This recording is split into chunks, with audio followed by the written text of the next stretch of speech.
সময়কাল, অর্থাৎ ঢাকা বিশ্ববিদ্যালয় সেকাল একাল। তুমি জি। প্রথমে বলবা তোমার সময়ের কথাটা। আচ্ছা। জুবায়ের, শুরু করে দেই।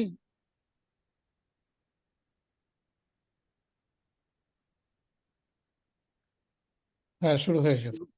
আচ্ছা, থ্যাংক ইউ। প্রিয় দর্শক বৃন্দ,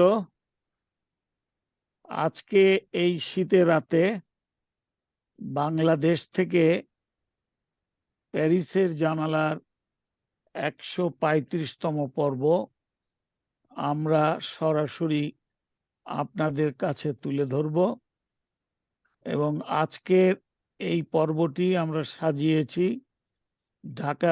অবশ্য আমাদের অনুষ্ঠানে যারা অংশগ্রহণ করেন তারা সবাই ঢাকা বিশ্ববিদ্যালয়ের এক্স স্টুডেন্ট, অর্থাৎ অ্যালামনাই।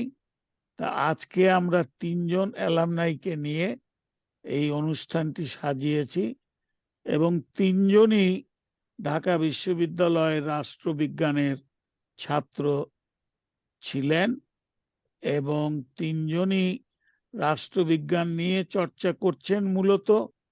তবে একজন, প্রথম যাকে আনব, তিনি গবেষণা নিয়ে বেশি ব্যস্ত। অন্য 2 জন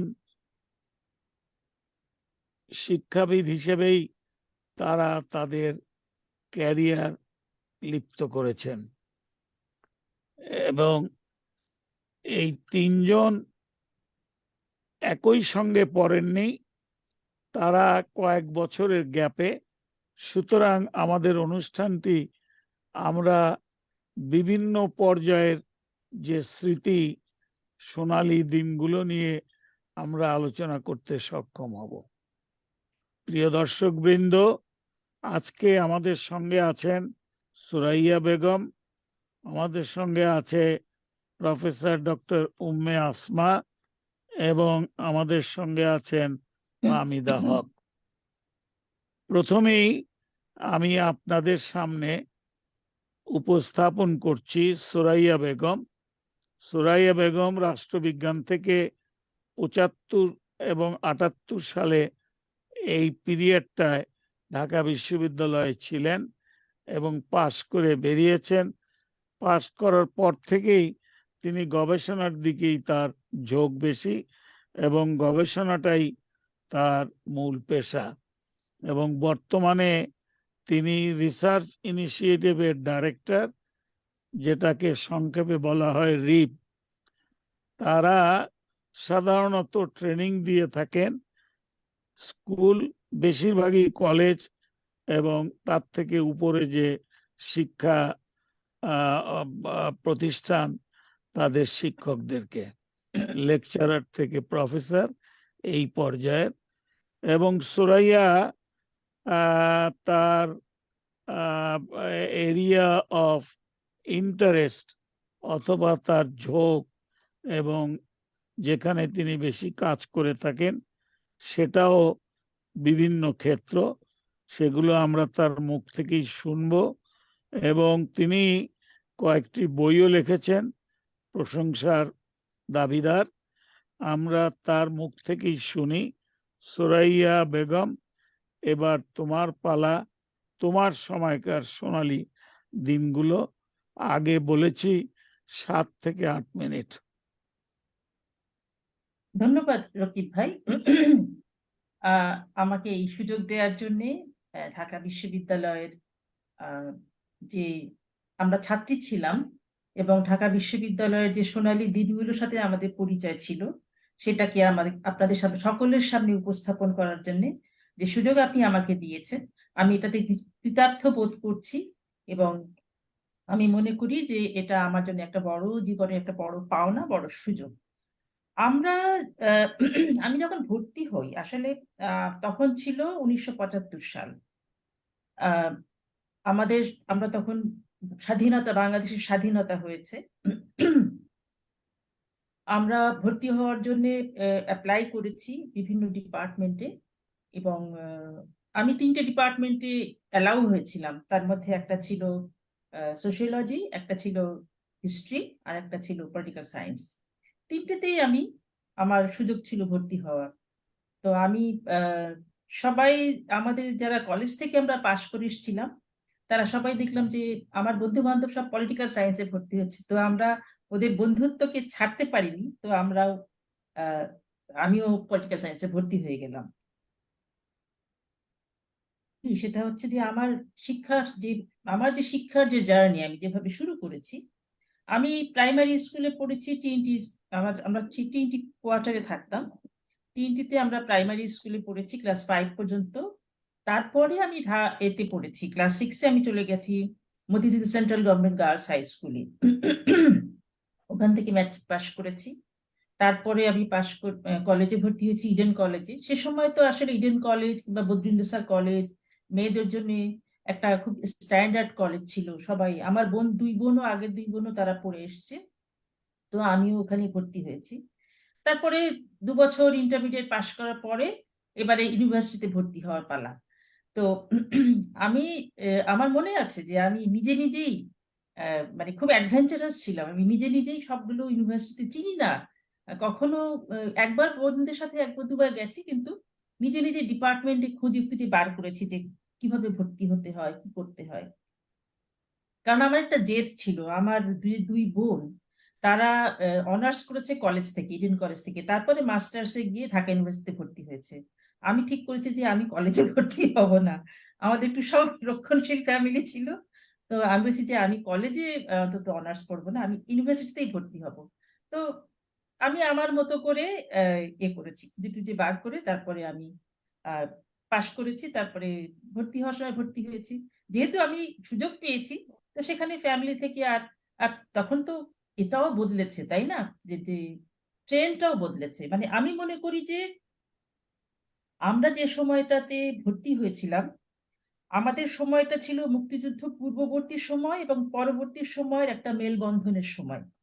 আমরা পাকিস্তান আমলের শিক্ষার সাথে পরিচিত ছিলাম এবং তারপরে আমরা স্বাধীনতাকে দেখেছি, মুক্তিযুদ্ধকে দেখেছি, এবং আমরা তারপরে ভর্তি হয়েছি। তো এটা একটা রূপান্তর কাল ছিল বলে আমার কাছে মনে হয়েছে। আমাদের সময় মূল্যবোধ যেগুলো ছিল, জেনারেশনের মূল্যবোধ গুলো ছিল, সেগুলো আমাদের সময়ও ছিল। আবার সেই মূল্যবোধ কিছু কিছু ক্ষেত্রে ভাঙাও হচ্ছিল, একটা ভাঙচুর হচ্ছিল। এবং এটা খুব স্বাভাবিক, একটা মুক্তিযুদ্ধের মধ্যে দিয়ে একটা দেশ স্বাধীন হয়েছে, সেখানে তো অনেক ওঠানামা হয়েছে, অনেক ভাঙচুর গুলো হয়েছে। সেই পরিবর্তনের আঁচটা আমরা পেয়েছিলাম। যেরকম আমাদের সঙ্গে আমরা কিন্তু তখনও আমাদের ক্লাসমেটদেরকে আমরা আপনি করেই বলতাম। আবার তখনও আমাদের ক্লাসমেটদের মধ্যেও কেউ কেউ যারা খুব ক্লোজ ছিল তারা আবার একে অন্যকে তুই করেও বলতো। তো এই দুটো জিনিসই তখন কাজ করেছিল। তারপরে তো আমরা 75 সালে ভর্তি হলাম। আমার তো মনে আছে যে আমি খুব মানে আমরা আমরা যখন ভর্তি হওয়ার পরে আমি ইউনিভার্সিটি যাওয়ার জন্য, প্রথম ইউনিভার্সিটি যাওয়ার জন্য মানে রেডি হচ্ছি। সকালবেলা খেয়ে বার হবো, মানে এরকম একটা প্ল্যান আছে রাত্রেবেলা। কিন্তু সেই দিনই ছিল যে বঙ্গবন্ধু ওই ঢাকা ইউনিভার্সিটি পরিদর্শন করতে যাবেন। তো তারপরে আমরা শুনলাম যে ওনাকে অ্যাসাসিনেট করা হয়েছে, মানে হত্যা করা হয়েছে। তো পুরো জিনিসটাই আমাদের স্টার্টিংটাতে কেমন যেন এলোমেলো হয়ে গেল। আমরা দুজন, আমাদের যে শিক্ষা কালের সময় আমরা দুজন মানে রাষ্ট্রনায়ককে এই ধরনের পরিস্থিতির মধ্যে দিয়ে যেতে দেখেছি। 81-এ জিয়াউর রহমান এবং 75-এ বঙ্গবন্ধু।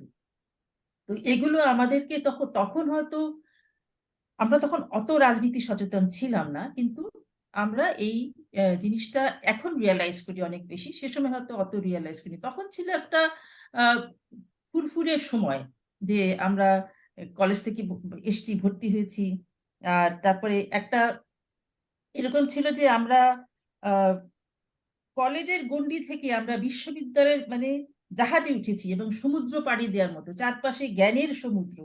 সেই অথৈ সমুদ্রে আমরা তখন একটা টালমাটাল অবস্থা, কিন্তু আমরা আমাদের যে জার্নি, সেই জার্নির মধ্যে দিয়ে আমরা কিন্তু সেই টালমাটাল অবস্থাটাকে আস্তে আস্তে আমরা রপ্ত করেছি এবং আমরা তীরে আহ ভিড়তে সক্ষম হয়েছি। এরকম ভাবে আমাদের সময় মানে এবং আমি তো বলেছি যে আমরা ওরকম ভাবে ভর্তি হয়েছি। এবং তখন কলেজের বন্ধুরা যে যখন মানে ঢুকেছি, সবকিছু নতুন নতুন। আমার প্রথম দিনে ক্লাস করার যে অভিজ্ঞতা, সেটা হচ্ছে যে আমি প্রথম দিন আমি পেয়েছি সর্দার ফজলুল করিম স্যারকে, এবং আমি মনে করি যে এটা আমার জন্য জীবনের জন্য অনেক বড় একটা প্রাপ্তি যে ওনাদের মতো মানে খুব আহ, মানে বিখ্যাত যেসব মানে খুব প্রসিদ্ধ খ্যাতিমান শিক্ষকদেরকে আমরা পেয়েছিলাম। আমি দু একজনের কয়েকজনের নাম মনে করতে চাই। যে সর্দার ফজলুল করিম স্যার ছিলেন, সৈয়দ মকসুদ আলী স্যার ছিলেন, তারপরে এমাজউদ্দিন আহমেদ স্যার ছিলেন, তারপরে ছিলেন শামসুল হুদা হারুন স্যার, বোরহানুদ্দিন খান জাহাঙ্গীর, আমিনুর রহমান স্যার, আতাউর রহমান স্যার, রওনক জাহান, নাজমা চৌধুরী, মুলকুতুর রহমান, তালুকদার মনিরুজ্জামান। এদেরকে আমরা সরাসরি শিক্ষক হিসেবে পেয়েছি। তো আমার প্রথম দিনের ঘটনা যদি মনে পড়ে হচ্ছে যে আমরা ঢুকেছি এবং সর্দার স্যার আমাদেরকে ছোটখাটো স্যার মানে এবং আমরা সব হা করে ওনার কথা শুনছিলাম যে একজন বিপ্লবী কে সরাসরি সামনে দেখছি, যে যিনি কিনা তার অনেক বিপ্লবের কথা উনি ওনার জীবন ইতিহাস কিছু কিছু আমাদেরকে তুলে ধরছিলেন। তো এটা আমার কাছে মনে হচ্ছে একটা বিস্ময়কর ব্যাপার যে এরকম একজন মানুষকে আমরা সাধারণত বইতে পড়ি, কিন্তু আমরা তাকে এখন সামনাসামনি দেখছি এবং তার ক্লাস করছি। এভাবেই আমরা কিন্তু এর পরে বিভিন্ন সময় এই টিচারদের সংস্পর্শে এসেছি। প্রথম ফার্স্ট ইয়ারে যে ভালো ভালো টিচারদেরকে পেয়েছি, মকসুদ আলী স্যার এবং সর্দার ফজলুল স্যারকে, তারপরে রেমাজ স্যারকে পেয়েছি। মাস্টার্সে গিয়ে বোরহানুদ্দিন খান জাহাঙ্গীর স্যারকে পেয়েছি। নাজমা আপা আমার টিউটোরিয়ালের টিচার ছিলেন।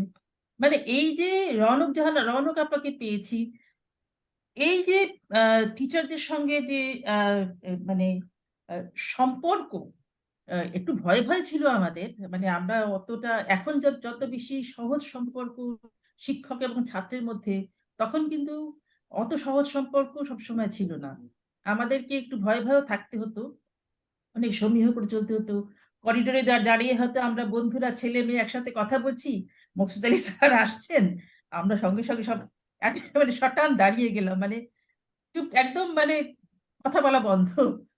আহ, আবার কিছু কিছু টিচার ছিলেন যারা আবার এই বিষয়গুলোকে খুব সহজভাবেও নিতেন। তো এই জিনিসগুলো ছিল আমাদের মধ্যে। লাইব্রেরিতে যাওয়া, লাইব্রেরি যদি আমরা বলি যে লাইব্রেরিতে কিভাবে ঢাকা বিশ্ববিদ্যালয় লাইব্রেরি ব্যবহার করতে হবে, এটাও ছিল আমাদের কাছে খুব একটা আনন্দকর একটা বিষয়। এবং ঢাকা বিশ্ববিদ্যালয় লাইব্রেরি তখন আমাদের কাছে মনে হতো যে কি বিশাল একটা লাইব্রেরি। সবচেয়ে মজার কথা হচ্ছে যে ওই সময় মানে লাইব্রেরি গুলো ছিল, ঢাকা বিশ্ববিদ্যালয় লাইব্রেরি ছিল, আবার পেছনের অ্যাডজাসেন্ট একটা পাবলিক লাইব্রেরিও ছিল, যেটা এখন শাহবাগে চলে গেছে। তো আমরা ঢাকা বিশ্ববিদ্যালয় লাইব্রেরিতে যেরকম পড়ার বইগুলো নিতাম, আবার ওই পাবলিক লাইব্রেরিতে গিয়ে অনেক ম্যাগাজিন আসতো বিদেশ থেকে, সেগুলোকে একটু ঘেটে দেখতাম। আমাদের সময় আমরা ডাকসু নির্বাচন পেয়েছিলাম একটা। এটা আমি মনে করি যে, আমি জানি না এর পরে আর কেউ পেয়েছে কিনা, মানে আসমা এবং মোনালিসা বলতে পারবে। আমরা কিন্তু ডাকসু নির্বাচনে ভোট দিয়েছিলাম। এটা খুব আমাদের কাছে খুব মানে একটা হিস্টোরিক্যাল মনে হয়। কিন্তু আমাদের মনের মধ্যে খুব দুঃখ একটা আছে যে আমরা কোনো কনভোকেশন পাইনি। আমাদের সময় কনভোকেশন ছিল না, বন্ধ ছিল। এবং পরে যখন চালু হয়েছে আমাদের ওই বছরগুলোকে বাদ দিয়ে দেওয়া হয়েছে। এই আফসোস আমার জীবনে কখনো যাবে না। যখন আমি আমার মেয়েদেরকে দেখি ওরা কনভোকেশনের ড্রেস পরে সার্টিফিকেট দিতে যাচ্ছে কিংবা এনজয় করতে যাচ্ছে কনভোকেশনকে, আমি তখন ওদের পোশাক চেয়ে নিয়ে পড়ি। আর মনে মনে ভাবি যে ইস, আমার যদি হতো তাহলে আমারও এরকম অনেক ছবি থাকতো। ওই দুধের স্বাদ ঘোলে মেটানো আর কি। ওভাবেই আমি মানে এভাবে দেখি। তো আমাদের যে আহ, তোরাইয়া 2 প্রথম, মিনিটের মধ্যে শেষ করো, তোমার টাইম হ্যাঁ পার হয়ে নিশ্চয়ই। গেছে। মানে আমরা কয়েকটা জিনিস টুকিটাকি বলি যে আমরা কিভাবে নোট করতাম। সেটা হচ্ছে আমরা একজনের থেকে নোট নিয়ে পরে কার্বন কপি করতাম, যে হাতে লিখে লিখে। তারপরে তো এখন তো অনেক সহজ হয়ে গেছে, এখন তো অনেক ইলেকট্রনিক্স মিডিয়া আছে। আমরা সাবসিডিয়ারি ক্লাস করতাম এবং সেই ক্লাসের মাধ্যমে অন্য ডিপার্টমেন্টের টিচারদের সাথে পরিচয় হতো, এবং অন্য ডিপার্টমেন্টের স্টুডেন্টদের সাথে আমাদের একটা মেলবন্ধন হতো আমাদের সময়। একটা জিনিস আমাকে বলতে হবে যে আমাদেরকে সেই সময়, আমরা যখন ভর্তি হই ফার্স্ট ইয়ারে, আমাদেরকে বলেছে তোমাদের কি ঢাকা ইউনিভার্সিটি জিমনেসিয়ামে রেগুলার গিয়ে ওখানে একটা পার্সেন্টেজ নিতে হবে, নাহলে পরীক্ষা দিতে পারবে না। আমরা ভোরবেলা সকালবেলা গিয়ে ওখানে যেতাম, গিয়ে ওখানে কিছুটা খেলাধুলা করতাম জিমনেসিয়ামে, তারপরে একটা পার্সেন্টেজ দিত। কিন্তু আমি দেখতাম যে আসলে খুব কমই মানুষ যেত। পরে এই জিনিসটা অত বেশি ইয়ে হয়নি। রোকেয়া হলের সাথে অ্যাটাচ ছিলাম এবং বন্ধুদের সঙ্গে অনেক আড্ডা দিয়েছি। একবার আচ্ছা, ছিলাম রাতের বেলা। পরবর্তী পর্যায়ে সুরাইয়া, পরবর্তী পর্যায়ে শুনবো। তুমি মনে মনে গুছিয়ে রাখো সমাপনী বক্তব্যের সময় কি কি বলতে চাও। প্রিয় দর্শক বৃন্দ, হ্যাঁ, খুবই এবার ধন্যবাদ আপনাকে। হুম। হুম, ধন্যবাদ তোমাকে সুরাইয়া। প্রিয় দর্শক বৃন্দ, এবার আপনাদের সামনে প্রফেসর ডক্টর উম্মে আসমা। তিনি বর্তমানে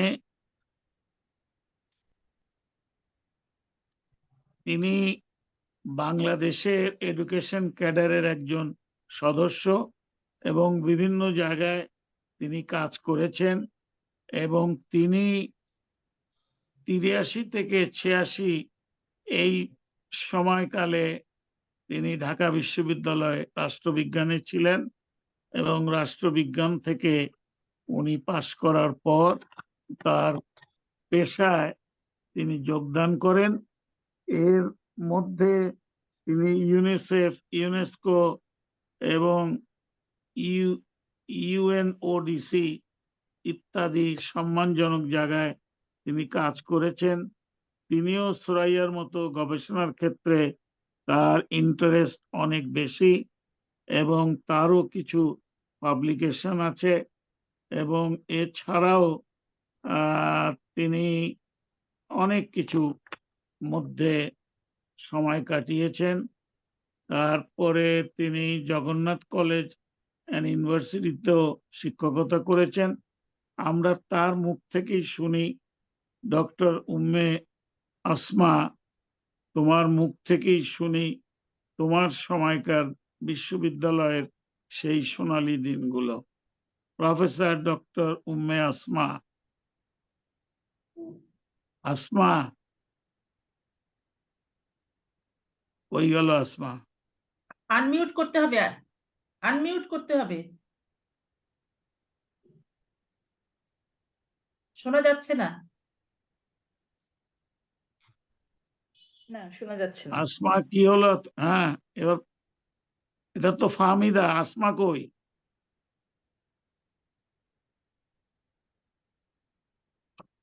আসমা, হ্যালো, তোমার আসমা কথা কই? শোনা যাচ্ছে না।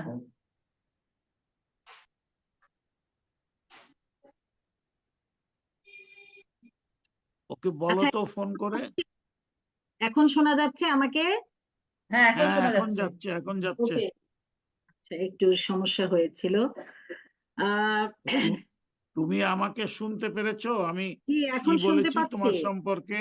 জি জি, আমি শুনেছি, আমি শুনেছি। আচ্ছা, এবার তাহলে তুমি 7 মিনিটের মধ্যে তোমার সূচনা বক্তব্যটা শেষ করো।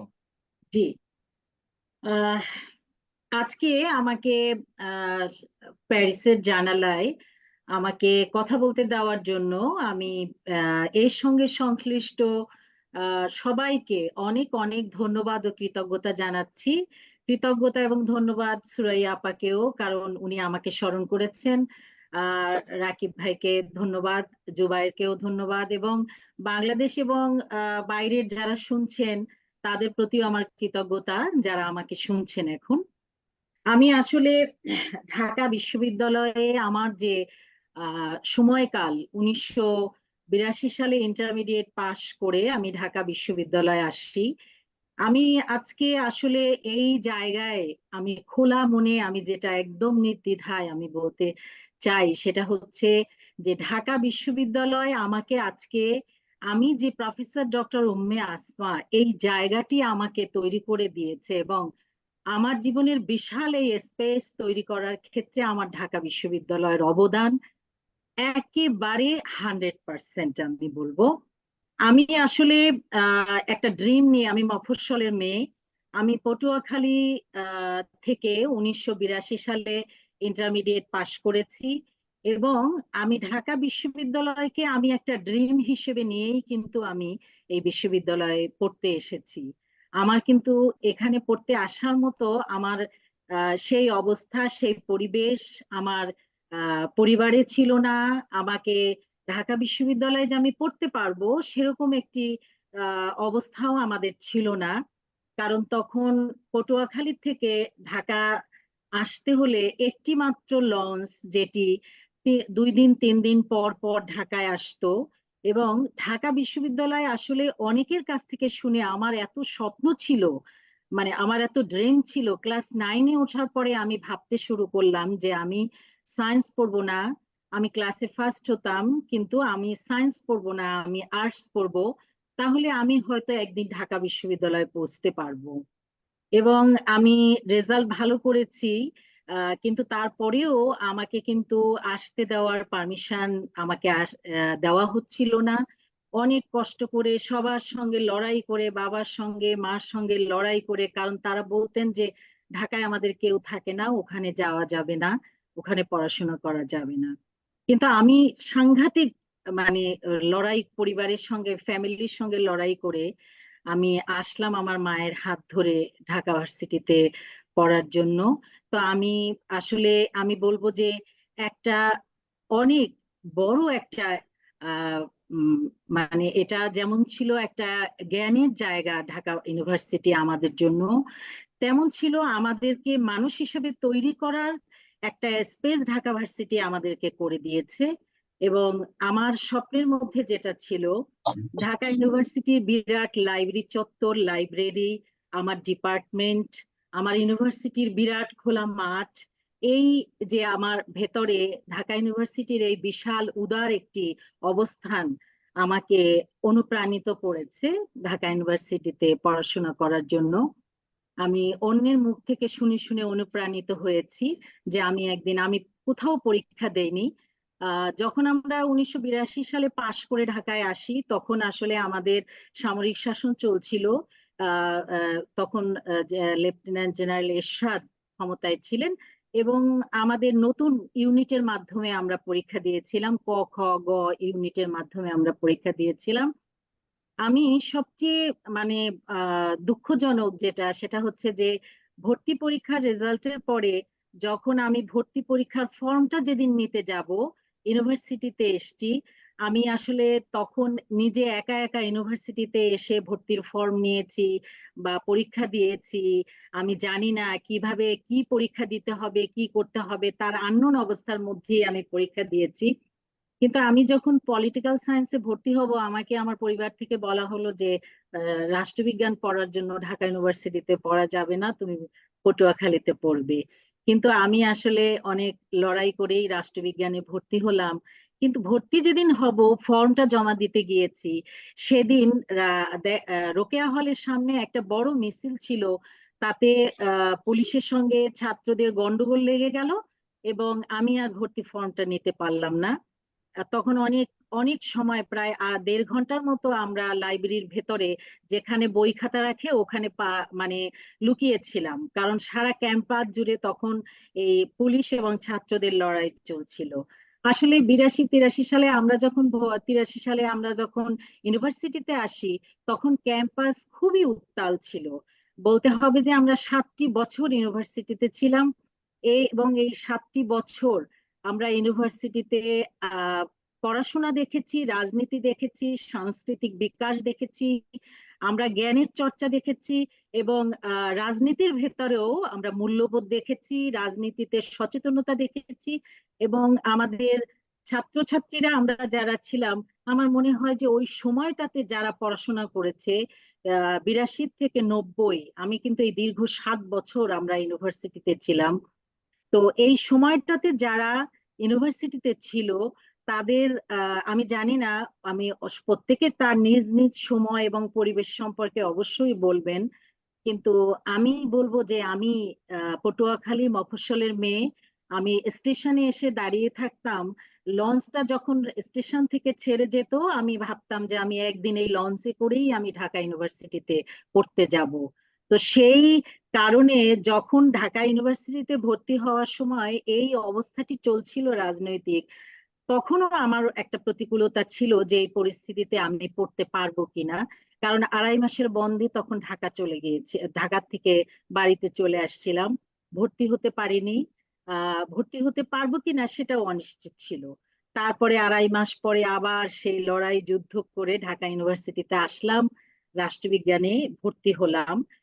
তো আমরা যে সময় ঢাকা ইউনিভার্সিটিতে ভর্তি হয়েছি, আমি বলবো যে ওই সময়কালে আমাদের যে পারিপার্শ্বিক অবস্থা, আমাদের যে ডিপার্টমেন্ট, আমি রাষ্ট্রবিজ্ঞানের ছাত্রী, এবং আমি দেখেছি যে আমার ডিপার্টমেন্টে তখন আমাদের যে শিক্ষকরা ছিলেন, আমার সুরাইয়া আপা যে বললেন যে শিক্ষকদের কথা, doctor Borhanuddin Jahangir sir, doctor Talukdar Moniruzzaman sir, Nazma Chowdhury, Shamsul Huda Harun sir, doctor Harunur Rashid sir, Imajuddin sir, আমি বলবো যে আমরাও আসলে আমি বলবো একদম মানে সত্যিকার জ্ঞানের মানুষ, এবং যারা যাদের কাছ থেকে আমি বড় হওয়াটা শিখেছি, তাদেরকে আমি আমার ডিপার্টমেন্টে পেয়েছি। আমি আমরা শিখতে পেরেছি তাদের কাছে, আমরা জানতে পেরেছি, এবং আমাদের ভেতরে যে আহ, মানে মানবিক মূল্যবোধ তৈরি হওয়া, এই বিষয়টাও কিন্তু আমরা আমাদের শিক্ষকদের কাছ থেকে পেয়েছি। হ্যাঁ, আমরাও শিক্ষকদেরকে অনেক ভয় পেতাম, তাদের সাথে আমাদেরও অনেক দূরত্ব ছিল, কিন্তু তারপরেও আমরা তাদের কাছে যেতে পারতাম, আমাদের একটা অ্যাক্সেস ছিল তাদের কাছে যাওয়ার। ধন্যবাদ ধন্যবাদ আসমা, তোমার কাছে আবার আসবো। যে কথাগুলো বলতে পারোনি এগুলো মনে মনে ঠিক করে রাখো, সমাপনী বক্তব্যের সময় সেগুলো বলো। প্রিয় দর্শক বৃন্দ, এবার আপনাদের সামনে আমি আনছি ফাহমিদা হক। ফাহমিদা হক অ্যাসোসিয়েট প্রফেসর, ইডেন মহিলা কলেজ, এবং সেও রাষ্ট্রবিজ্ঞানী। আগে বলেছিলাম যে কথা আপনাদেরকে।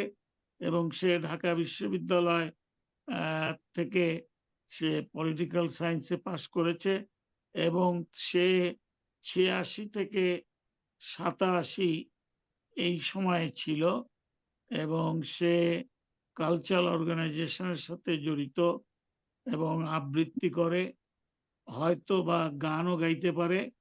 এবং সে বাংলাদেশ বেতারে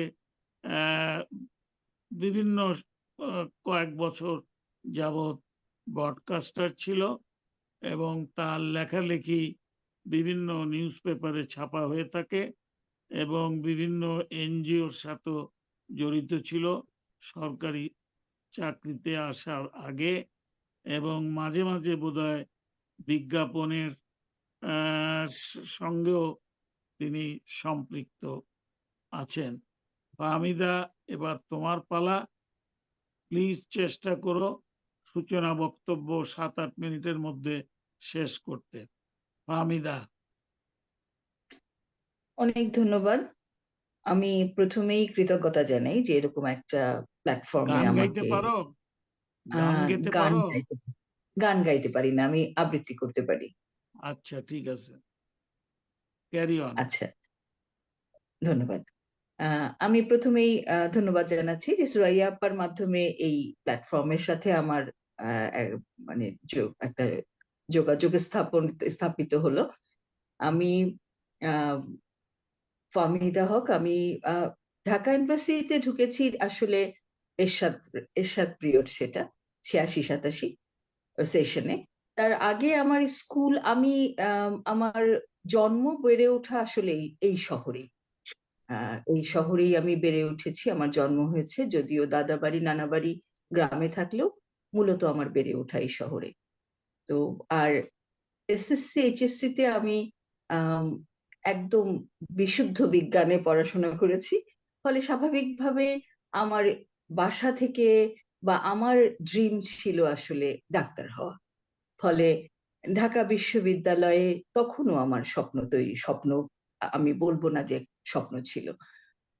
কিন্তু যেটা হলো যে আমাদের সময় তখন সরকারি 12টা মেডিকেল কলেজ, এবং সরকারির বাইরে বেসরকারিতে পড়ানোর কোনো সাধ্য সামর্থ্য কোনোটাই আমাদের অভিভাবকদের ছিল না। ওটা ওটা ওটা ভাবিওনি কোনোদিন যে প্রাইভেটে পড়বো।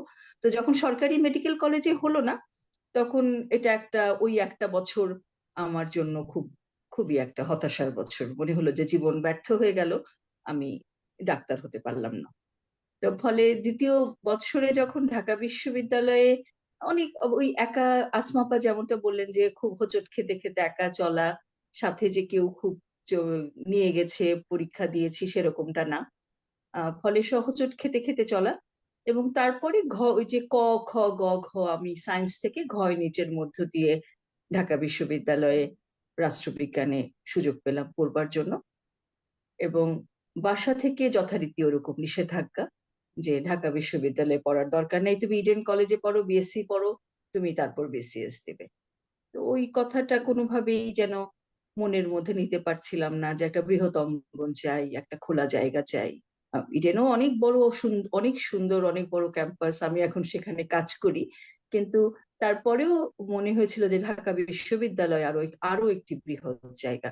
ফলে ওই 1 বছর চলে গেল, আমি পরের বছর ঢাকা বিশ্ববিদ্যালয়ে 86-87 সেশনে ঢাকা বিশ্ববিদ্যালয়ে ভর্তি হলাম। এবং ঢাকা বিশ্ববিদ্যালয়ে ভর্তি হওয়ার পরে যেহেতু সায়েন্সের আমি শিক্ষার্থী ছিলাম, আমার কাছে খুব আকর্ষণ করেনি পলিটিক্যাল সায়েন্স। আমার কাছে মনে হয়েছে কি অ্যাবসার্ড, কেন এই প্লেটো অ্যারিস্টটল আমার পড়তে হবে ইত্যাদি। কিন্তু আমি চমকিত হয়েছি, আমি বিস্মিত হয়েছি যখন ওই সুরাইয়া আপার মতো যখন প্রথম বর্ষে পলিটিক্যাল থটের ক্লাস আমাদের সর্দার স্যার নিয়েছেন। সর্দার ফজলুল করিম যখন আমাদের প্রথম ক্লাস নিলেন, আমি মন্ত্রমুগ্ধের মতো তার ওই লেকচার শুনতাম। ফলে এটা আমাকে বোধহয় একটু ওই বিষয়ের প্রতি আগ্রহী করে তুললো। এবং দ্বিতীয় আরেকজন শিক্ষকের কথা আমার জীবনে, যিনি অনেক বড় একটা, আমি বটবৃক্ষ বলি তাকে, ডক্টর বুরহানুদ্দিন খান জাহাঙ্গীর স্যার। উনার আমাদের তখন যেটা হতো যে ঢাকা বিশ্ববিদ্যালয়ে পড়বার সময় ওই একটা 25-26 জনের একটা গ্রুপ, একজন টিচারের আন্ডারে আমরা টিউটোরিয়াল বা ইন কোর্স এরকম একটা ছোট্ট একটা গ্রুপ করেও আমাদের দেয়া হতো 2জন শিক্ষকের কাছে প্রতি ইয়ারে। তো আমার কাছে মনে হয় যে ডক্টর বুরহানুদ্দিন খান জাহাঙ্গীরের গ্রুপে না পড়লে আমি মনে হয় রাষ্ট্রবিজ্ঞানকে আসলে ভালোবাসতে পারতাম। তো সেটাই প্রথম যে স্যারের ওখানে যখন আমি ওই গ্রুপে গেলাম, ওখানে রোল নাম্বার ওয়াইজ, তো ফলে কিন্তু ঘটনা যেটা হয়েছিল যে ওখানে 17 জন আমার ছেলে শিক্ষার্থী এবং আমি একটি মাত্র ওই বৎসরে মেয়ে শিক্ষার্থী স্যারের ওই গ্রুপে পড়লাম। তো ওরা খুব মজা করে স্যারের সোজাসুজি একটি চেয়ার আমার জন্য খালি রাখতো। এবং রাষ্ট্রবিজ্ঞানকে ভালোবেসেছি আসলে বুরহানুদ্দিন খান জাহাঙ্গীর স্যারের কথা শুনে, তার জ্ঞানের গভীরতা, তার ওই আমাদের কাছে সুরাইয়া আপার সাথে পরিচয়ও ডক্টর বুরহানুদ্দিন খান জাহাঙ্গীর স্যারের মাধ্যমেই। আমরা ঢুকেই দেখতাম যে একটা টেবিলে হাসিনা আপা, সুরাইয়া আপা বসা, আর ডান দিকে কোনায় একটা ছোট্ট টেবিলে স্যার বইয়ের স্তূপের মধ্যে বসা। ঢুকলেই বলতেন যে কি শুনছেন, এখন কি মিউজিক শুনছেন। তো একটু আসলে স্যারের কাছে নিজেকে জাহির করবার জন্য বোধহয় হ্যাঁ মানে কালেকশনে রাখতাম যে হ্যাঁ বিটোফেন শুনছি, ন্যান্সি ফোনে শুনছি, এই বই পড়ছি। এটা যতটা না বুঝতাম তার চেয়ে বেশি বলবার জন্য মনে হয় স্যারকে বলতাম। এবং স্যার তখন বলতেন যে দেবেন তো আমাকে ওই বইটা, দেবেন তো ওই মিউজিকটা, আমি শুনবো। এইরকম শিক্ষকের সাথে যে শিক্ষার্থীর এই ধরনের একটা বিনিময় সম্পর্ক হয়, যে আমি যে মিউজিক শুনছি, যে সুর শুনছি, সেটা আমি স্যারকে দিতে পারি বা আমি সেই বইটা দিতে পারি, এটা আমার কাছে একটা বিস্ময়কর বিষয় ছিল। এবং ওইখানে 1107 নাম্বার রুমে সমাজ নিরীক্ষণ এবং জার্নাল অফ সোশ্যাল স্টাডিজ দুটো পত্রিকা বের হতো, যেটা আমাদের পড়াশোনার কাজে ভীষণ ভাবে লাগতো। এবং সেখানে সুরাইয়া আপা আর হাসিনা আপার কোঅপারেশন কোনোদিন ভুলবো না। ওখানে ডক্টর মেঘনা ঘো ঠাকুরতার সাথে আমাদের পরিচয়, এবং ওখানে সেমিনার হতো। সবচাইতে আমার কাছে মানে বিস্মিত হই এখন যে ওখানে আমরাও সেই সেমিনারে উপস্থিত থাকতাম। প্রায়ই ঢাকা বিশ্ববিদ্যালয়ের নানান বিভাগের শিক্ষকরা বিভিন্ন বিষয়ের উপরে ওই রুমে সেমিনার হতো, আমরা সেগুলোতে অংশগ্রহণ করতাম। আমার কাছে মনে হয় যে একটা বিশাল ব্যাপার ছিল। আমার জন্য আর কত বলো মিনিট বরাদ্দ বলো আছে? বলো, আর 1 মিনিট হ্যাঁ, বলতে পারবা, বলো। আচ্ছা। তো আরেকটা হলো যে তাহলে আমি খুব সংক্ষেপে বলি যে আমি এরশাদ পিরিয়ডে ঢাকা বিশ্ববিদ্যালয়ে পড়েছি। ফলে সাংস্কৃতিক যেহেতু সরস্বতীর সাথে ছিলাম, ওটা একটা ভীষণ উত্তাল সময়। এবং আমাদের কবিতায়, আমাদের চলনে বলনে, আমার মনে আছে যে এটা বলে আমি শেষ করি যে কবিতা উৎসবে কামরুল হাসান বসে তখন ওই স্কেচটি করছেন যে দেশ এখন বিশ্ববেহায়ের খপ্পরে, এবং ওই কবিতা উৎসবে আমি বসে শুনছি কবিতা। এটা আমার জীবনে একটা মানে ঢাকা বিশ্ববিদ্যালয়, আমি আমি আই এম রিয়েলি, আমার কাছে মনে হয় আমি অত্যন্ত গর্বিত এরকম একটি প্রতিষ্ঠানে পড়াশোনা করে। ধন্যবাদ ফাহমিদা। প্রিয় দর্শক বৃন্দ, আমাদের আজকের এই অনুষ্ঠানের প্রথম পর্যায়ে আমরা শেষ করলাম। দ্বিতীয় পর্যায়ে যাওয়ার আগে অবশ্যই আপনাদের কাছে আমাদের কৃতজ্ঞতা আবার জ্ঞাপন করতে চাই। তার কারণ আপনাদের কারণেই, আপনাদের অব্যাহত পরামর্শ, অব্যাহত সমালোচনা এবং আপনাদের পৃষ্ঠপোষকতার কারণেই আমরা বিগত 3 বছর যাবৎ আমাদের প্রাণপ্রিয় ঢাকা বিশ্ববিদ্যালয় নিয়ে আমাদের অনুষ্ঠান চালিয়ে যেতে সক্ষম হয়েছি। এবং আমাদের এই অনুষ্ঠানে আমরা ভাগ্যবান, পৃথিবীর বিভিন্ন প্রান্তে যে যেখানে আমাদের ঢাকা বিশ্ববিদ্যালয়ের ছাত্র ছাত্রীরা আছেন, তাদের অংশগ্রহণেই আমাদের অনুষ্ঠানটি আরো সমৃদ্ধি লাভ করেছে। এবং এর মধ্যে অনেকে ইতিমধ্যে বয়সের কারণে ইহকাল ত্যাগ করেছেন। তাদের প্রতি আমাদের কৃতজ্ঞতা এবং মহান আল্লাহ যেন তাদেরকে ভেস্ত নসিব করেন। আর আরেকটি বিষয় অবশ্যই আমাদের স্মরণ করা প্রয়োজন, যে আমাদের এই অনুষ্ঠানটি প্যারিস থেকে যিনি পরিচালিত করছেন সার্বিকভাবে, কারিগরি তো আছেই, অন্যান্য ভাবেও তিনি কবি জুবায়ের এবং কবি আবি জুবায়ের, তিনি ওখানে পড়াশোনা করছেন। তার ফাঁকে ফাঁকে আমাদের অনুষ্ঠান সহ আরো মাঝে মাঝে অন্যান্য সৃজনশীল অনুষ্ঠানগুলো তিনি করে থাকেন। প্রিয় দর্শক বৃন্দ, আজকে এই 3 জন রাষ্ট্রবিজ্ঞানীর সাথে আমার নিজেকেও ব্যক্তিগতভাবে গর্ববোধ করতে হয় যে আমিও ঢাকা বিশ্ববিদ্যালয়ে 60 দশকের প্রথম দিকে রাষ্ট্রবিজ্ঞানের ছাত্র ছিলাম। এবং আমি পরম সৌভাগ্যবান যে আমার সময় যারা সব থেকে জনপ্রিয় এবং জ্ঞানী পণ্ডিত ছিলেন, তার মধ্যে গুরু ছিলেন ডক্টর প্রফেসর জি.ডব্লিউ চৌধুরী। তিনি একজন আন্তর্জাতিক খ্যাতিসম্পন্ন রাষ্ট্রবিজ্ঞানী ছিলেন। তার সরাসরি ছাত্র ছিলাম আমি। আমার সময় হাসানুজ্জামান সাহেব ছিলেন, ডক্টর রশিদুজ্জামান ছিলেন, আমার সময় ম্যাক প্রফেসর মুজাফফর আহমদ চৌধুরী, যিনি পরবর্তীতে ঢাকা বিশ্ববিদ্যালয়ের উপাচার্য হয়েছিলেন। এহেন এই সমস্ত মনীষীদের সঙ্গে আমার সরাসরি ছাত্র শিক্ষক সম্পর্ক গড়ে তোলার সৌভাগ্য হয়েছিল।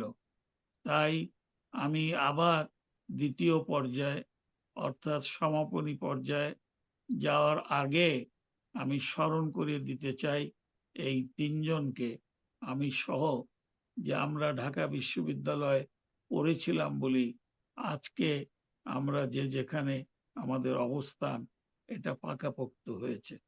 ঢাকা বিশ্ববিদ্যালয় মাতৃসম প্রতিষ্ঠান, সুতরাং এই মায়ের প্রতি আমাদের যে দায়বদ্ধতা, সেই দায়বদ্ধতার আলোকে আজকে আমাদের স্মরণ করতে হবে, আমাদের অন্যদেরকে মনে করিয়ে দিতে হবে ঢাকা বিশ্ববিদ্যালয়ের সফলতা কোথায় এবং ব্যর্থতা কোথায়। প্রিয় দর্শকবৃন্দ, প্রথমেই আমি সুরাইয়াকে এ বিষয়ে আলোকপাত করার জন্য অনুরোধ করছি। সুরাইয়া। ধন্যবাদ আমাকে আবার দ্বিতীয়বার সুযোগ দেওয়ার জন্য। এখন আমি যেটা বলতে চাচ্ছি সেটা হচ্ছে যে আমি একজন গবেষক এবং আমি সমাজ নিয়ে গবেষণা করি। সমাজ, দেশ, রাষ্ট্র এবং প্রতিবেশ নিয়ে গবেষণা করি। তো আমি যে আজকে গবেষক হয়েছি, আমি মনে করি এটা হচ্ছে ঢাকা বিশ্ববিদ্যালয়ের অবদান। ঢাকা বিশ্ববিদ্যালয়ে যদি না পড়তাম তাহলে এই পর্যায়ে আমি আসতে পারতাম না। এই যে দেখার দৃষ্টিভঙ্গি, আমরা যে অনেক কিছু দেখি, কিন্তু এই দেখাটাকে যে পর্যবেক্ষণ করার যে ভেতরে যে জ্ঞানটার মাধ্যমে পর্যবেক্ষণ করতে হয়, যেভাবে দেখতে হয়, সেই দেখার দৃষ্টিভঙ্গিটা আমাদেরকে ঢাকা বিশ্ববিদ্যালয় করে দিয়েছে এবং আমার ডিপার্টমেন্ট করে দিয়েছে। এবং আমি অবশ্যই বলবো যে মোনালিসা ফাহমিদা হক অনেক বলেছে যে সমাজ নিরীক্ষণ কেন্দ্র, যাকে আমরা সেন্টার ফর সোশ্যাল স্টাডিজ বলতাম। আমি 81 সালে আমাদের রেজাল্ট হয় এবং 81 সালের পরে আমি 82-তে একদিন স্যার আমাকে বললেন যে আপনাদের একটা কাজ হবে, করবেন? তো আমি বলেছি হ্যাঁ করবো। তারপরে আমি ঢুকে গেলাম সেখানে, এবং দীর্ঘ 22 বছর আমি সেন্টার ফর সোশ্যাল স্টাডিজে নিয়োজিত ছিলাম। আমি ডক্টর বুরহানুদ্দিন খান জাহাঙ্গীর একজন আমার মেন্টর, উনি আমাকে শিখিয়েছেন যে গবেষণা কিভাবে করতে হয় এবং কিভাবে দেখতে হয়, পর্যবেক্ষণ কিভাবে করতে হয়। সেখান থেকেই আমি পরে দেখেছি যে প্রান্তিক মানুষদেরকে নিয়ে দেখেছি যে তখন আমি সাধারণ মানুষের সাথে মিশতে শিখেছি। যে ওখানে একটা চানাচুরওয়ালা বসতো ঢাকা বিশ্ববিদ্যালয়ে, তাকে জিজ্ঞেস করতাম চানাচুর কেনার সময় যে কত টাকা বিক্রি হয়, কত টাকা লাভ হয়। তো শুনে খুবই আশ্চর্য হয়েছিলাম যে চানাচুরওয়ালা বলেছে যে আমি চানাচুর বিক্রি করেই আমার একটা দোতলা বাড়ি করেছি। ওটা আমাকে খুব বিস্মিত করেছিল। আমি দেখেছি যে আমাদের ঢাকা বিশ্ববিদ্যালয়ে যে গুরুদুয়ারা নানকশাহীর একটা জায়গা আছে, খুব কৌতূহল ছিল যে কেন এখানে। পরে আমি অনুধাবন করেছি যে আসলে এই যে ধর্মনিরপেক্ষতার বিষয়টা, যে পারস্পরিক সহাবস্থান, এই বিষয়টাকে দেখা এবং প্রান্তিক মানুষদেরকে নিয়ে কাজ করা, এবং এনভায়রনমেন্টকে নিয়ে দেখা, রাজনীতি সচেতন হওয়া। রাজনীতি শুধুমাত্র দলীয় রাজনীতি নয়, রাজনীতি হচ্ছে যে প্রত্যেকটা মানুষের জীবনই হচ্ছে রাজনীতি, যে তারা রাজনৈতিক ভাবেই কর্মকাণ্ড পরিচালনা করে। সে কারণে আমি যখন প্রথম আমার যে গবেষণা কাজ আমি করতে যাই পশ্চিমবাংলায়, আমার ছিল যে পশ্চিমবাংলার রাজনৈতিক অংশগ্রহণে গ্রামীণ নারী। সেখানে আমি হাউস হোল্ড পলিটিক্সকে দেখেছিলাম, যে হাউস হোল্ডের মধ্যে কিভাবে পলিটিক্স কাজ করে। এখন আমি যখন দেখি যে আমি এখন পরিবেশ নিয়ে দেখি যে বায়োডাইভার্সিটি, যে আমরা আমরা মনে করি আমরা শ্রেষ্ঠ মানুষের জন্য সব পৃথিবী, কিন্তু আসলে মানুষের জন্য পৃথিবী না। সব পৃথিবীতে সবার সহাবস্থান আছে, যেরকম নদী, পানি এবং পাহাড় পর্বত যেরকম থাকতে হবে, আবার কীট পতঙ্গও থাকতে হবে। এটা হচ্ছে এই, যদি আমরা এই ইকো জাস্টিসকে যদি না জানি, তাহলে কিন্তু আমরা আমাদের পৃথিবীটাকে আমরা নিজেরাই ধ্বংস করব। জলবায়ু পরিবর্তনের কথা আসছে, তারপরে বিভিন্ন বিষয়গুলো যে আসছে, যেগুলো আমাদেরকে জেন্ডার বিষয়টা নিয়ে আসছে, যে সমাজে ইকো জাস্টিস যেরকম দরকার, পরিবেশের যেরকম মানে সমান অধিকার থাকা দরকার, সেরকম সমাজেরও সমান অধিকার থাকা দরকার। নারী পুরুষ এবং যারা অন্যান্য জেন্ডারের অন্তর্ভুক্ত, তাদেরকেও মানুষ হিসাবে স্বীকৃতি দেওয়া এবং তাদেরকে এই এই পৃথিবীতে প্রতিষ্ঠিত করার জন্য তাদেরকে এটাকে করতে হবে। তো এই এই যে দেখা, এভাবে ভাবা, এবং এই যে আমরা বলি এটাকে বিনির্মাণ করা, রিকনস্ট্রাকশন, যে কোনো জিনিস আমাদের মাথার মধ্যে আছে সেটাকে ভেঙে ভেঙে দেখা, এবং এই দেখার মধ্য দিয়ে এটাকে নতুন ভাবে দেখা, নতুন ভাবে নির্মাণ করা। এই যে শেখার বিষয়টা, এই শেখাটা কিন্তু আমাকে ঢাকা বিশ্ববিদ্যালয়ে দিয়েছে। এবং আমি যেখানে কাজ করতাম সেন্টার ফর সোশ্যাল স্টাডিজ, যেখানে আমি দীর্ঘদিন গবেষণা করেছি, সেখানে বিভিন্ন শিক্ষকরা আসতেন। ফাহমিদা হক বলেছে ওখানে প্রত্যেক রবিবারে হতো, সেমিনার হতো, দেশ বিদেশের যারা আছেন, এমনকি নোবেল পুরস্কার পাওয়া গুন্টার গ্রাসও ওখানে এসে বক্তৃতা দিয়েছিলেন। তো এই যে তাদের সংস্পর্শে আসা, এবং পরবর্তীতে আমি এখন যেখানে আছি রিসার্চ ইনিশিয়েটিভ বাংলাদেশ, এখানেও আমার 20 বছরের চাকরি জীবন, এবং এখানে এসেও আমি শিখেছি যে আমার ওই ঢাকা বিশ্ববিদ্যালয়ের জ্ঞানকেই আমি বৃহত্তর অঙ্গনে ছড়িয়ে দিচ্ছি, সাধারণ মানুষের মধ্যে ছড়িয়ে দিচ্ছি। এবং আমি প্রান্তিক জনগোষ্ঠী কৃষকদেরকে নিয়ে কাজ করছি এখন, এবং জলবায়ু নিয়ে কাজ করছি, জলবায়ু কিভাবে একটা গ্রামীণ নারীর জীবনে আঘাত আনছে। আবার দেখছি যে কিভাবে খাদ্য রাজনীতি আমাদের দেশের কৃষককে করছে, তাদেরকে কিভাবে নিঃস্ব করে দিচ্ছে।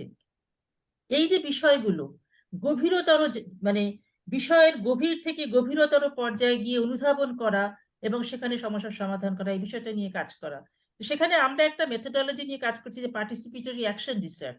এই মেথোডলজিতে আমরা মনে করি যে প্রত্যেকটা মানুষই হচ্ছে গবেষক, এবং সে তার সমস্যা ভালো বোঝে, এবং সেই সমস্যার সমাধান কিভাবে করতে হবে সেটাও সে ভালো বোঝে। আমাদের উচিত তাদেরকে সহায়তা করা, যাতে তারা নিজেদের সমস্যা সমাধানে নিজেদের সমাধান করে নিজেদের আত্ম উন্নয়ন, সেলফ ডেভেলপমেন্ট করতে পারে। এইটা যদি আমরা করতে পারি, তাহলে কিন্তু আমার মনে হয়। তো এই বিষয় নিয়ে আমরা একবার মানে বিভিন্ন জায়গায় ট্রেনিং দিতাম, আমাদের ফিল্ডে নিয়ে যেতাম। ঢাকা বিশ্ববিদ্যালয়, রাজশাহী ইউনিভার্সিটি, জাহাঙ্গীরনগর ইউনিভার্সিটি, এইসব ইউনিভার্সিটি স্টুডেন্টদেরকে আমরা নিয়ে গেছি। তো আমরা মনে করি, আমার মনে হয় যে যদি ওরকম কোনো সুযোগ থাকে যেখানে আমি আমার যতটুকু জ্ঞান আছে এই বিষয়গুলো নিয়ে যদি সুযোগ পাই, আমি অবশ্যই নিঃস্বার্থভাবে বিনা পয়সায় আমি সেটা দেবো, ঢাকা বিশ্ববিদ্যালয় যদি সেই সুযোগগুলো আমাদেরকে তৈরি করে দেয়।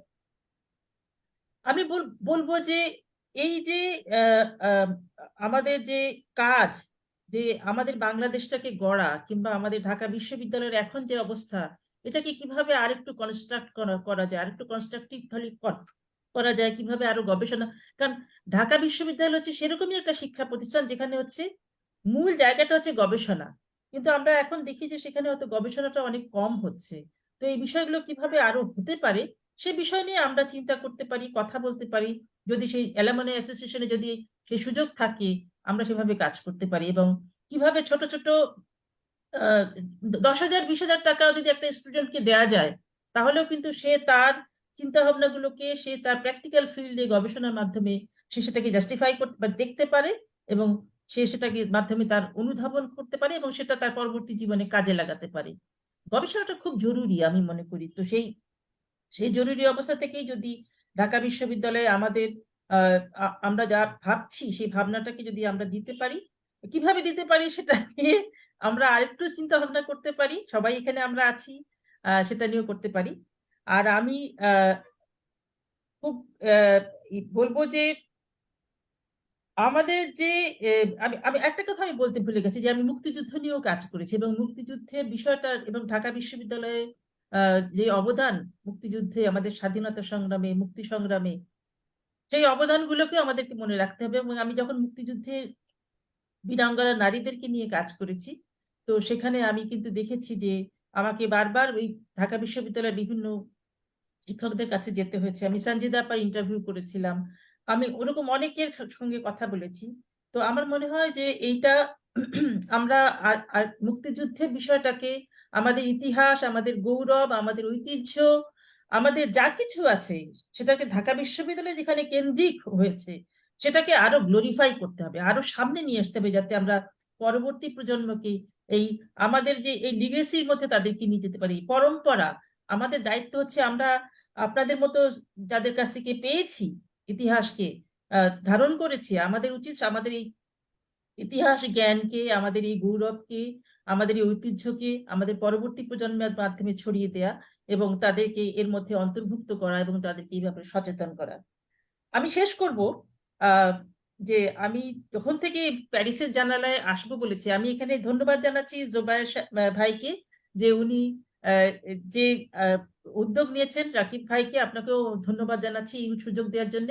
আর যখন থেকে আমি এই প্যারিসের জানালায় আমি এন্টার করেছি যে আমি বলবো, তখন থেকে আমার রবীন্দ্রনাথের দুটো লাইন মনের মধ্যে নিরন্তর ভেতরে প্রবাহিত হচ্ছে। আমি সেটাকে একটু গানের মাধ্যমে শোনাতে চাই যদি আপনাদের আপত্তি না থাকে। করো।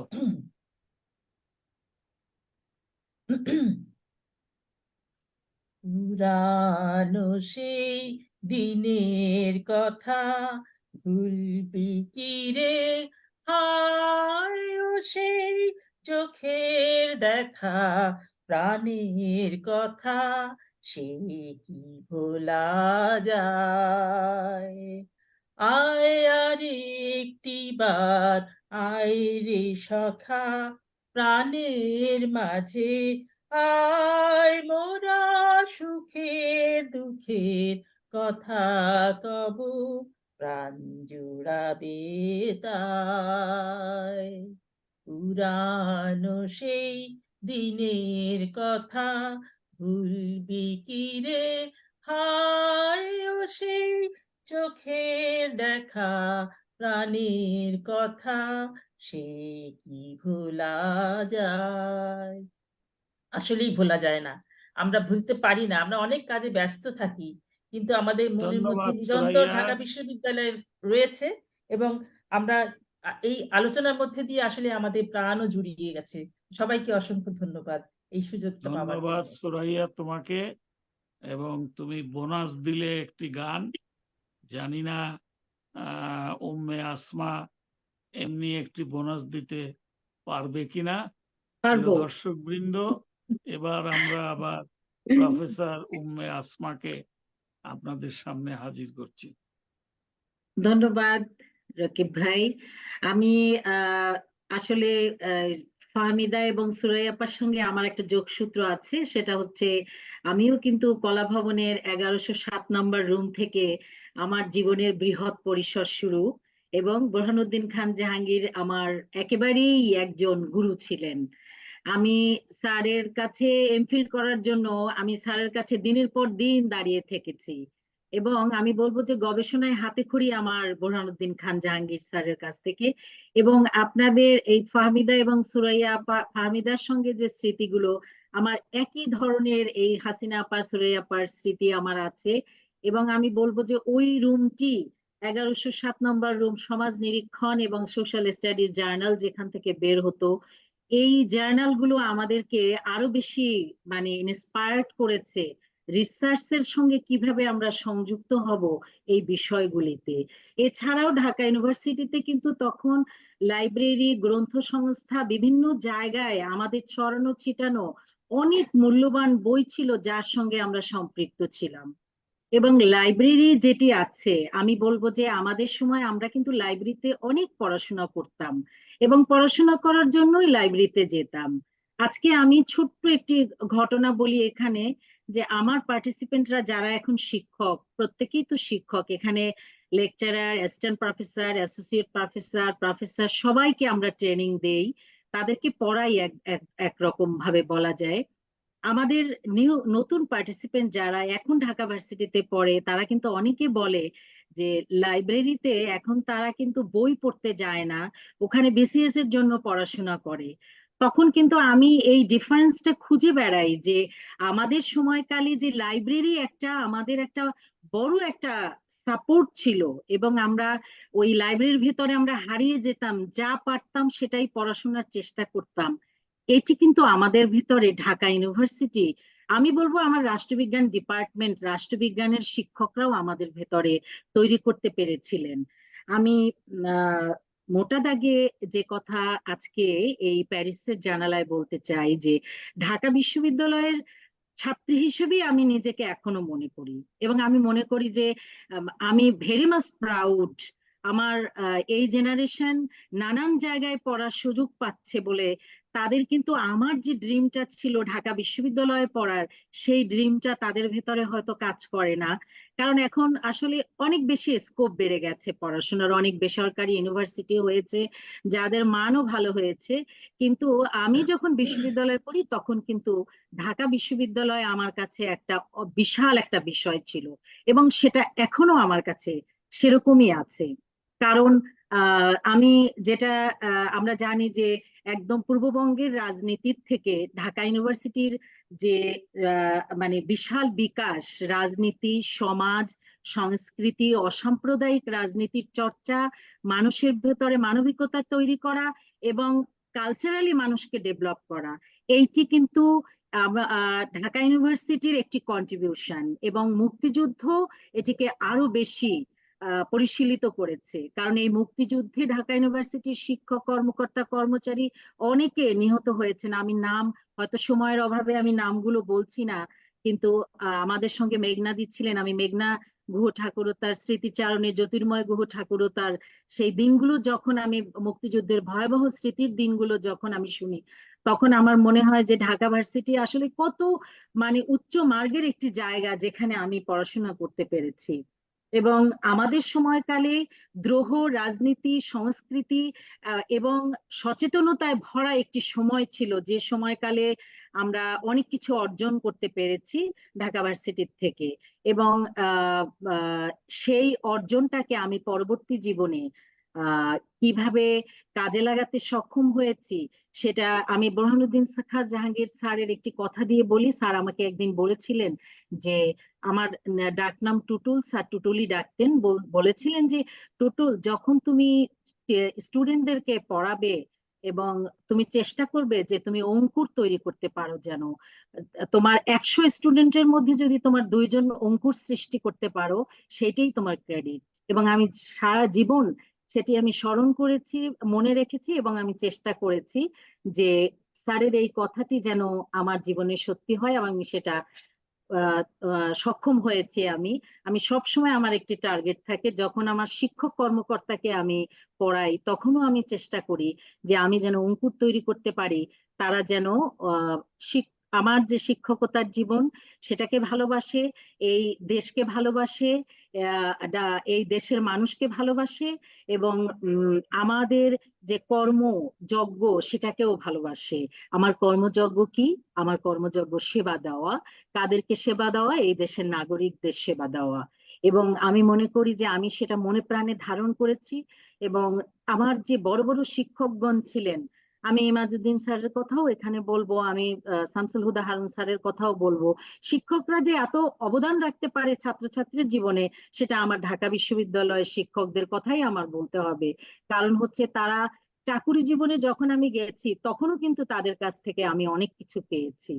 সেজন্য আমি আসলে আজকে এই জায়গায় আমি এই কথাটি বলবো যে এই আমাদের বর্তমান জেনারেশন, বর্তমানে যারা ঢাকা বিশ্ববিদ্যালয়ে পড়ছে, তারা আমাদের ঢাকা বিশ্ববিদ্যালয়ের যে চিত্র সেটি হয়তো তারা দেখেনি, কিন্তু ঢাকা বিশ্ববিদ্যালয়ের সেই মূল্যবোধ কিন্তু এখনো আছে, যেটাকে নিয়ে আমার মনে হয় যে কিছুটা পরিবেশ পরিস্থিতির কারণে আহ সেই জায়গাগুলো অনেকটা পরিবর্তন হয়েছে, আর পরিবর্তন হওয়াটাই স্বাভাবিক। কারণ এখন কালচারাল টোনটাও পরিবর্তন হয়েছে। আহ চর্চার সঙ্গে সঙ্গে সেই টোনটা পরিবর্তন হয়ে যায়।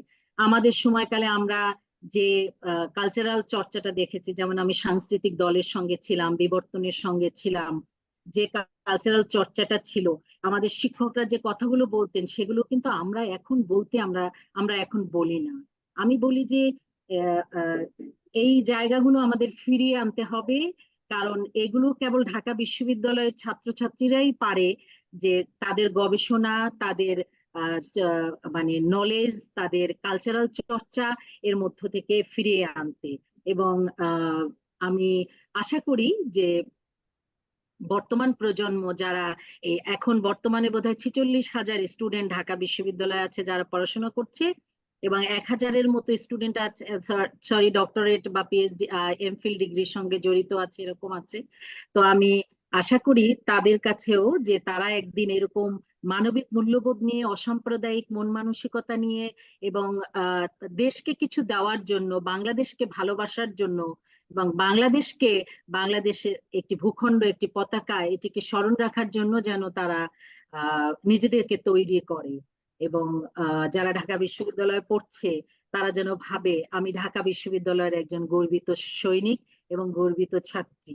আমি আমি বলবো যে আহ, উম, আহ, যে জায়গাটি আমার তৈরি হয়েছিল সেটি কিন্তু আমি আজকেও ধরে রেখেছি। কেবল শিক্ষকতা নয়, গবেষণার সঙ্গেও আমি যুক্ত আছি। আমার নাইমি আমি এখন যেমন একটি গবেষণা সঙ্গে যুক্ত আছি জিসেড এর সঙ্গে, গ্লোবাল সিটিজেনশিপ এডুকেশন, এবং ইনস্টিটিউশনের প্রধানরা কিভাবে গ্লোবাল সিটিজেনশিপ এডুকেশনকে আমাদের শিক্ষার্থীদের ভেতরে বিস্তার করছে এবং তার সমস্যাগুলো দেখার যে বিষয়, সেটি নিয়ে আমি এখন কাজ করছি আমার প্রতিষ্ঠানে। এবং আমি চাই যে এভাবেই আহ বাংলাদেশের বিভিন্ন প্রান্তে ছড়িয়ে ছিটিয়ে থাকা ঢাকা বিশ্ববিদ্যালয়ের শিক্ষার্থী যারা আছে, এবং আমার মতো যারা বিভিন্ন জায়গায় এখন চাকরি বাকরি করছে, তারাও যেন যেমন আমার ঢাকা ভার্সিটি বিশ্ববিদ্যালয় মনে হলেই আমার চোখটা খুলে যায়, আমার মনটা আনন্দিত হয়ে যায়। মনে হয় যে আমি টিএসসি তে গেলেও আমার কিছু শেখার আছে, ঢাকা ইউনিভার্সিটির বিরাট মাঠে দাঁড়ালেও আমার কিছু শেখার আছে, এবং রাষ্ট্রবিজ্ঞান ডিপার্টমেন্টে দাঁড়িয়ে দুজনের সঙ্গে গল্প করলেও আমার কিছু শেখার আছে। এই হচ্ছে আমার ঢাকা বিশ্ববিদ্যালয়, যা আমাকে সারা জীবনের জন্য এই মানে জায়গায় এসে দাঁড় করিয়েছে।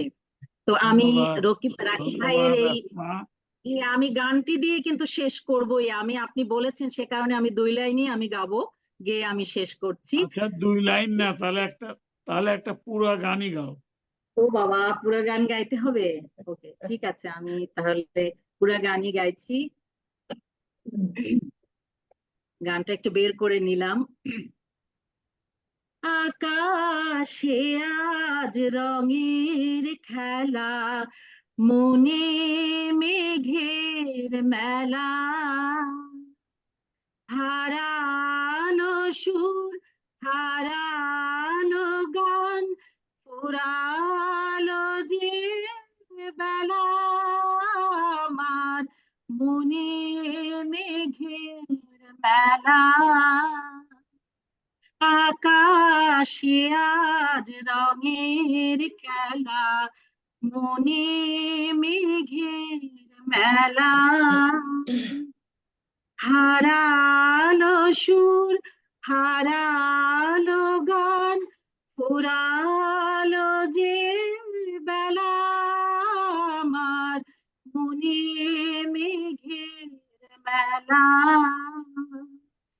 আকাশে আজ রঙের খেলা, মনে মেঘের বেলা, অনেক ব্যথার অনেক ঝড়ে মনের আকাশ শুধুই ভরে, অনেক ব্যথার অনেক ঝড়ে মনের আকাশ শুধুই ভরে, আসে না দিন, বাজে না বিন, নীরব অশ্রু খেলা, আমার মনে মেঘে আকাশে আজ রঙের খেলা, মনে ধন্যবাদ, মেঘে ধন্যবাদ আসমা, খেলা। ধন্যবাদ, ধন্যবাদ। ধন্যবাদ আপনাকেও। তোমাকে অশেষ ধন্যবাদ। প্রিয় দর্শকবৃন্দ, এবার আজকের শেষ অতিথি ফাহমিদা হক। ফাহমিদা হক, তোমার সময় জি 6 মিনিট, আর 3 মিনিট একটা জি আবৃত্তি। আচ্ছা, অনেক ধন্যবাদ। হ্যাঁ, আমি একটা রেখেছি একটা ব্যক্তি দিয়ে করবো। তার আগে বলি, দার্শনিক তাদের কথাই বলি যে কথাগুলো আজও মনে আছে। উনি বলতেন যে চিন্তাকে চিন্তা ছাড়া চিন্তা করা অচিন্ত্য ব্যাপার। এই কথাগুলো আরো এরকম অসংখ্য কথা, সব বলে শেষ করা যাবে না। আর আমার এই সরকারি চাকরির এই জানুয়ারিতে 25 বছর হবে। আমি আমার একটা 25 বছর পার করব। তো তার আগে আমি কিছুদিন বেসরকারি প্রতিষ্ঠানে কাজ করেছি, এবং সেখানেও ডক্টর বুরহানুদ্দিন খান জাহাঙ্গীরের কথা স্যারের কথা মনে হয়, যিনি বলছিলেন যে অনার্স আমাদের 7 বার পিছিয়ে ছিল। আমাদের অনার্স পরীক্ষা 7 বার পিছিয়ে ছিল, একবার বন্যার কারণে, এবং বাকি 6 বার আমরা এরশাদ ভ্যাকেশন বলতাম। সে সময় হঠাৎ করেই বন্ধ হয়ে যেত ঢাকা বিশ্ববিদ্যালয়, করতে বলা হতো। ফলে ওইটাকে আমরা তখন বলতাম যে এরশাদ ভ্যাকেশন। তো আমাদের অনার্স অনেকবার পিছিয়েছে। আমরা পরে মাস্টার্স, যে কারণে সেশন জট ছিল, উম, এবং উম, আমরা ওই এরশাদ, ওই যে আসমা আপা বলছিলেন যে দেশাত্মবোধ, দেশপ্রেম, এগুলোর তৈরি করবার পিছনে আমাদের শিক্ষকদের অনেক বেশি অবদান ছিল। এবং আমার মনে আছে ডক্টর মেঘনা ঘোষ ঠাকুরতা এবং বুরহানুদ্দিন খান জাহাঙ্গীর স্যারের আহ, নির্বাচিত অংশ নিয়ে আমরা সরস্বতী একবার 14ই ডিসেম্বরে বুদ্ধিজীবী হত্যাকাণ্ডের উপরে একটি অনুষ্ঠান করেছিলাম, এবং সেই অনুষ্ঠানটি ঢাকা বিশ্ববিদ্যালয়ের লেকচার থিয়েটারে, পরবর্তীতে বাংলা একাডেমিতে, পরবর্তীতে চট্টগ্রামে আমরা সাংস্কৃতিক জোটের আমন্ত্রণে করেছিলাম। আমি যে আমার ওই বেসরকারি প্রতিষ্ঠান থেকে সরকারি প্রতিষ্ঠানে আসা, এটা বোধহয় আমাকে এক ধরনের অ্যাডেড একটা ব্যাপার তৈরি করেছে, যে কারণ মানে আমার কাছে মনে হয়েছে যে ওই অভিজ্ঞতাটা, ওখানে আমি গবেষণা প্রতিষ্ঠানে কাজ করেছি, গবেষণা ইউনিটে কাজ করেছি, দুটো প্রতিষ্ঠানে, গণসাহায্য সংস্থা এবং পরবর্তীতে Christian commission for development in Bangladesh, এই দুটো প্রতিষ্ঠানে। তবে গবেষণার ক্ষেত্রটা খুব বেশি আমি ওখানে আমি খুব বেশি কাজ করতে পারিনি নানান কারণে। অবশেষে সরকারি চাকরিতে আসা। এবং এই 25 বছর ধরে একটা কথাই বলবো যে আমি যতদিন ধরে পড়াচ্ছি, ইডেন কলেজ তো এখন পড়াই, তার আগে আমি ঢাকার বাইরে শিবপুর আসাদ কলেজ, আম, সরকারি বাংলা কলেজ, তিতুমির কলেজ, বিভিন্ন কলেজগুলোতে তো আমাদের ট্রান্সফারেবল জব, ফলে পড়াতে হয়েছে। তো আমি কোনো সময়ই প্রথম বর্ষের ক্লাসটি আমাকে যদি দেয়া হয়, আমি কখনো সেটা আমি আগ্রহ করেই নিই। আমি প্রথম বর্ষের ক্লাসটা আমি সবসময় নিতে চেষ্টা করি, কারণ এই কারণে যে ওই নতুন প্রাণকে আমি দেখতে চাই আসলে, এবং আমার ওই তারুণ্য দেখতে ভালো লাগে, এবং মনে হয় যে ওই গ্যাপটা একটু বোঝার চেষ্টা করি, যে এখন তো 25 বছর হয়ে গেল প্রায়, যে 25 বছর পরের তরুণরা কি ভাবছে। তা একটু হতাশাজনক লাগে আমাদের ঢাকা বিশ্ববিদ্যালয়ের সময় থেকে এখনকার সময়ে কেন যেন মনে হয় যে কথা বলতে, ওই যে আমরা যে সাহস আমরা ঢাকা বিশ্ববিদ্যালয়ে পড়াকালীন সময় অর্জন করেছিলাম, কেন যেন সেই সাহস হারাচ্ছি প্রতিনিয়ত মনে হয়।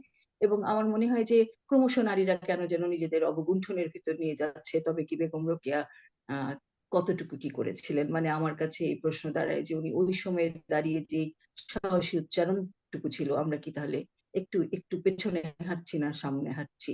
এই প্রশ্নটা আমার ভেতরে সবসময় কাজ করে। আর আমি ২ দশকেরও বেশি সময় ধরে ওই বাংলাদেশ বেতারের একজন সংবাদ পাঠক। এই মঙ্গলবারেও আমার সকাল ৭টার খবর আছে, আমি পড়বো। এটা আমার ভীষণ একটা শখের জায়গা, ভীষণ ভালো লাগার একটা জায়গা। আর আমি আবৃত্তি করতে পছন্দ করি। ভীষণ রকম মনে হয় যে কবিতা আমাকে অসম্ভব রকম সাহস যোগায়। কবিতা আমাকে অসম্ভব রকম স্ট্রেস রিলিফ করে। তো আমি ওই রবীন্দ্রনাথের পরিচয়ই পড়ছি। ওই কবিতাটা আমি আমি এই পড়াটার মধ্য দিয়েই আজকের ভবিষ্যৎ প্রজন্ম যেন সাহসী হয় এটুকু প্রত্যাশা রাখি।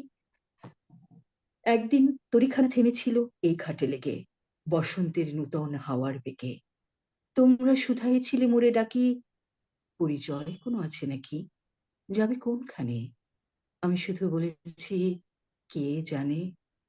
নদীতে লাগিল দোলা, বাঁধনে পড়িল টান, একা বসে গাহিলাম যৌবনের বেদনার গান। সেই গান শুনি কুসুমিত তরুল তরে তরুণ তরুণী তুলিল অশোক। মোর হাতে দিয়ে তারা কহিল, এ আমাদেরই লোক, আর কিছু নয়। সে মোর প্রথম পরিচয়। তারপর জোয়ারেরও বেলা, সাঙ্গ হলো তরঙ্গের খেলা। কোকিলের ক্লান্ত গানে বিস্মৃত দিনের কথা অকস্মাতে যেন মনে আনে। কনক চাঁপার দল পরে ঝুড়ে, ভেসে যায় দূরে। ফাল্গুনের উৎসব রাতির নিমন্ত্রণ লিখন পাতির ছিন্ন অংশ তারা, অর্থহারা। ভাঁটার গভীর টানে তরিখানা ভেসে যায় সমুদ্রের পানে। নূতন কালের নবযাত্রী ছেলে মেয়ে শুধাইছে দূর হতে চেয়ে, সন্ধ্যার তারার দিকে তরণী বহিয়া চলিছে কে? সেতারেতে বাঁধিলাম তার, গাহিলাম আরবার, মোর নাম এই বলে খ্যাত হোক, আমি তোমাদেরই লোক, আর কিছু নয়। এই হোক শেষ পরিচয়। অনেক ধন্যবাদ যারা এই আয়োজনটি করলেন, কবি জুবায়ের এবং ধন্যবাদ, মহিউদ্দিন ভাই। ধন্যবাদ ফাহমিদা, ধন্যবাদ আসমা এবং সুরাইয়া। তোমরা তোমাদের সূচনা বক্তব্যে সর্দার ফজলুল করিমের কথা উল্লেখ করেছ। তোমাদেরকে রাষ্ট্রবিজ্ঞান পড়াতো সর্দার ফজলুল করিম, আর আমি টিএনটি নাইট কলেজে একসঙ্গে অধ্যাপনা করেছি। উনি পড়াতেন দর্শন, আমি পড়াতাম রাষ্ট্রবিজ্ঞান। সুতরাং সর্দার ফজলুল করিমকে আমি অনেক কাছের থেকে দেখেছি। আমার সহকর্মী ছিলেন কবি জসিমউদ্দিন, আমার সহকর্মী ছিলেন আব্দুল হামিদ, উনিও মারা গেছেন বাংলার, এবং আমার শিক্ষক ছিলেন জগন্নাথ কলেজে রফিকুল্লাহ চৌধুরী। যাই হোক, সে অনেক কথা, সে এই এই গভীর রাত্রে নস্টালজিয়া হতে চাই না। আমরা চারজন আসো, আবার আমরা ধন্যবাদ জানাই জুবায়েরকে এবং কৃতজ্ঞতা জানাই আমাদের দর্শক বৃন্দদেরকে। প্রিয় দর্শক বৃন্দ, আমরা আবার আপনাদের সামনে আসব আগামী রোববার এই সময় ৩ জন নতুন কৃতি ঢাকা বিশ্ববিদ্যালয়ের সাবেক ছাত্র ছাত্রীকে নিয়ে। দেখা হবে ইনশাআল্লাহ আগামী রোববারে। খুদা হাফেজ। খুদা হাফেজ, সবাই ভালো থাকবেন। হ্যাঁ, ইনশাআল্লাহ। আপা, খুদা হাফেজ।